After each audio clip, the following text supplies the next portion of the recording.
বিপদ এখনও কাটেনি, জ্বর আসছে। বিষাক্ত মাকড়সার কামড়ে শয্যাশায়ী অভিনেতা রাজেশ শর্মা এখন কেমন আছেন? হাসপাতাল সূত্রে খবর, এখনও বিপদ কাটেনি অভিনেতার। বেশ কিছু পরীক্ষা নিরীক্ষা হওয়ার কথা রয়েছে। বিস্তারিত থাকছে এই প্রতিবেদনে। বন্ধুরা, চ্যানেলে নতুন হলে চ্যানেলটি সাবস্ক্রাইব করে রাখতে পারেন ও ভিডিওটি শেয়ার করতে পারেন। বিষাক্ত মাকড়সার কামড়ে অসুস্থ অভিনেতা রাজেশ শর্মা। মঙ্গলবার হাসপাতালে ভর্তি করানো হয় তাঁকে। এখন কেমন আছেন অভিনেতা? হাসপাতাল সূত্রে খবর, বিপদ কাটেনি তাঁর। অভিনেতার শারীরিক অবস্থা স্থিতিশীল। বেশ কিছু পরীক্ষা নিরীক্ষা হওয়ার এখনও বাকি আছে। পরীক্ষা নিরীক্ষা হওয়ার পর বাকিটা জানাতে পারবেন চিকিৎসকরা। এর বেশি কিছু বলতে চাননি হাসপাতাল কর্তৃপক্ষ। পরিচালক অগ্নিদেব চট্টোপাধ্যায় এবং তাঁর স্ত্রী সুদীপা চট্টোপাধ্যায় সকাল বিকাল হাসপাতাল যাচ্ছেন। তাঁদেরই চোর ছবিতে কাজ করেছেন রাজেশ শর্মা। সেই সূত্রে তাঁদের পারিবারিক ঘনিষ্ঠতাও বেড়েছে অভিনেতার সঙ্গে। চিন্তিত কণ্ঠে সুদীপা বলেন, ভেবেছিলাম বিপদ কেটেছে, কিন্তু এখন কথা বলে বুঝলাম এখনও বিপদ কাটেনি। সুগার খুবই ওঠানামা করছে ওর। অক্সিজেন স্যাচুরেশন কমে যাচ্ছে। বিকালে বেশ কিছু রিপোর্ট আসার কথা, দেখা যাক কী হয়। কিভাবে ঘটল এমন ঘটনা? সুদীপা জানিয়েছেন, রাজেশ হায়দ্রাবাদে দক্ষিণী অভিনেতা প্রভাসের সঙ্গে একটি ছবির শুটিং করছিলেন। রামজি ফিল্ম সিটির ভিতরে একটি জঙ্গলে শুটিং চলছিল। যেদিন এই ঘটনা ঘটেছে সেদিন সেটে প্রভাস ছিলেন না। শটের ফাঁকে টেকনিশিয়ানরা গিয়েছিলেন জঙ্গলের মধ্যেই একটি জায়গায় চা খেতে। সেখানেই জঙ্গলের মধ্যে চা খেতে যান রাজেশ। ওই এলাকায় বিষাক্ত পোকামাকড় থাকার সম্ভাবনা আছে বলে অভিনেতাকে সতর্ক করেছিলেন সকলে।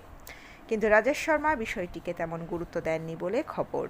সেখানেই চা খেতে গিয়ে ঘটেছে বিপদ। জঙ্গলের মধ্যে বিষাক্ত কোনো মাকড়সা কামড়ে দেয় তাঁকে। সংক্রমণ দ্রুত ছড়িয়ে পড়ে তাঁর শরীরে। জ্বর এখনও আসছে যাচ্ছে বলে খবর। অভিনেতার ডায়াবেটিস রোগী, তাই তার পরিবারও দুশ্চিন্তায়। তার বোন থাকেন অন্য শহরে। বয়স্ক মা ও ছেলেকে দেখতে হাসপাতালে আছেন বলে জানা গিয়েছে। গুরুতর অসুস্থ জনপ্রিয় অভিনেতা রাজেশ শর্মা। মঙ্গলবার রাতেই আচমকা অসুস্থ হয়ে পড়েন তিনি। সহ অভিনেতা ও বন্ধু রাজেশ শর্মা সাম্প্রতিক হাসপাতালে ভর্তি হওয়ার পর তার স্বাস্থ্য নিয়ে উদ্বেগ প্রকাশ করেছেন বলিউড অভিনেতা অক্ষয় কুমার। হায়দ্রাবাদে একটি ছবি শুটিং করার সময় পোকার কামড়ে অসুস্থ হয়ে পড়েন রাজেশ শর্মা। তারপরই তাকে হাসপাতালে ভর্তি করা হয়। বৃহস্পতিবার অক্ষয় রাজেশের সঙ্গে একটি ছবি শেয়ার করেছেন এবং পোস্টে লেখেন, শুটিং করার সময় একটি পোকার কামড়ে আমার প্রিয় বন্ধু রাজেশের শারীরিক অবস্থার কথা শুনে আমি খুব চিন্তিত। আশা করি মহাদেব তাকে দ্রুত এবং সম্পূর্ণ আরোগ্য দান করবেন। তাড়াতাড়ি সুস্থ হয়ে ওঠো বন্ধু। এখনও একসঙ্গে বসে অনেক হাসতে হবে। তাঁরা বেশ কয়েকটি ছবিতে কাজ করেছেন একসাথে। অক্ষয় রাজেশের সঙ্গে স্পেশাল 26, টয়লেট এক প্রেম কথা, লক্ষ্মী এবং ভূত বাংলা সহ বেশ কয়েকটি ছবিতে কাজ করেছেন দুজনে। এদিকে অল ইন্ডিয়ান সিনে ওয়ার্কার্স অ্যাসোসিয়েশন রাজেশ শর্মা কীভাবে অসুস্থ হলেন তা নিয়ে একটি উচ্চ পর্যায়ের তদন্তের দাবি জানিয়েছে। এক প্রেস বিবৃতিতে সংস্থাটি এই প্রবীণ অভিনেতার স্বাস্থ্যের আকস্মিক অবনতিতে গভীর উদ্বেগ প্রকাশ করেছে।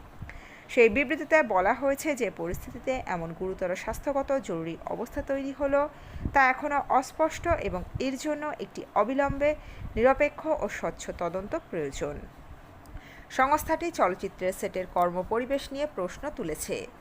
প্রত্যেক শিল্পী, প্রযুক্তিবিদ এবং কর্মীর জন্য একটি নিরাপদ, স্বাস্থ্যকর এবং চিকিৎসাগতভাবে প্রস্তুত কর্মপরিবেশ প্রদান করা চলচ্চিত্র শিল্পের একটি আইনগত ও নৈতিক দায়িত্ব। দুর্ভাগ্যবশত AICDWB দেশ জুড়ে বিভিন্ন শুটিং লোকেশনে দুর্বল স্বাস্থ্যবিধি, অপর্যাপ্ত স্যানিটেশন, অনিরাপদ কর্মপরিবেশ এবং যথাযথ জরুরি চিকিৎসা সুবিধার অভাব নিয়ে বারবার উদ্বেগ প্রকাশ করেছে।